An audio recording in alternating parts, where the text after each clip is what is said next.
Hello everyone, I'm calling to you from Majorca at the top of the Sa Calabra climb.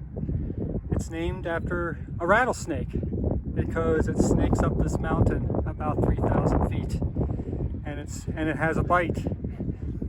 So I'm calling from here because we booked this trip to Majorca before a beautiful service for our dear Uncle Tom was scheduled.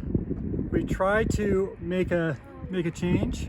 I even considered canceling the trip, but I think Uncle Tom would have wanted me to be here doing this adventure because I really got to know Uncle Tom by going on adventures with him, skiing, climbing, hiking, fishing in the Poconos. So I think he would have liked me, thinking about his spirit at the top of this mountain, looking at this beautiful view. The one thing that is kind of tough is not being with all of you during this time, especially the Morrises, Aunt Ann, Lauren, Tad, and Richard. We're family. You're my aunt and cousins, but I think that it's always been more than that with you. You've always been a second family to me, and Aunt Ann, especially you, have been a second mother, and also Uncle Tom, second father. So it's hard. We don't get to see each other as much as we like, but I'm with you in spirit. I do want to say a few words about Uncle Tom, and I mentioned his adventurous spirit, but I really respected him as a loving man, somebody who loved his family, and really took interest in the Pierces. He really investigated the history of the Pierce family. A lot of what I know about the Ayers comes from Uncle Tom's research and things that he's found.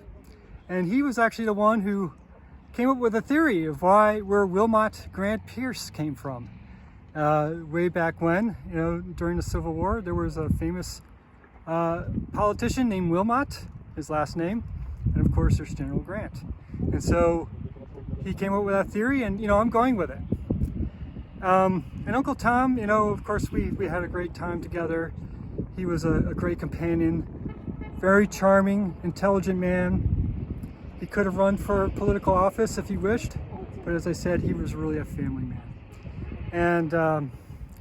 And really, one thing he was a great friend to my father. I remember one time when we were up in Glacier Park, he and my dad wanted to have one of the best tables, and they were trying to put us in one of the not best tables.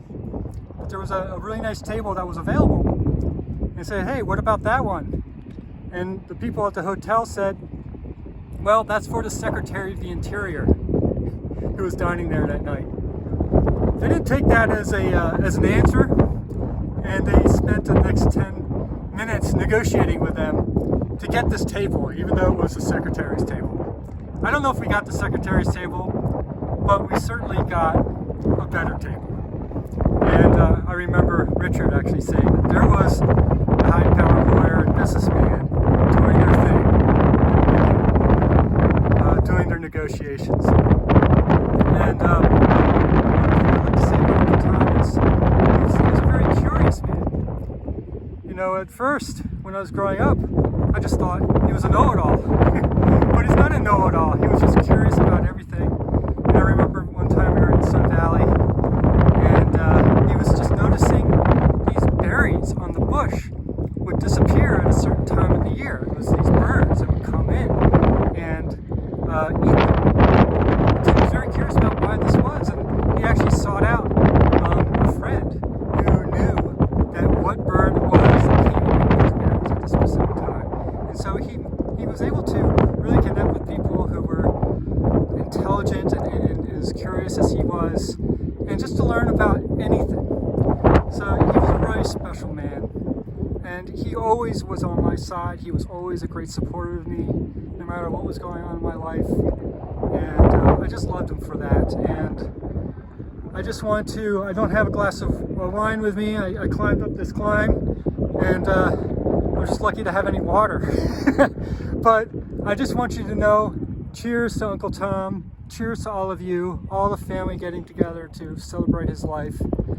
And to the Morrises, I hope I get to be with you soon. Cheers.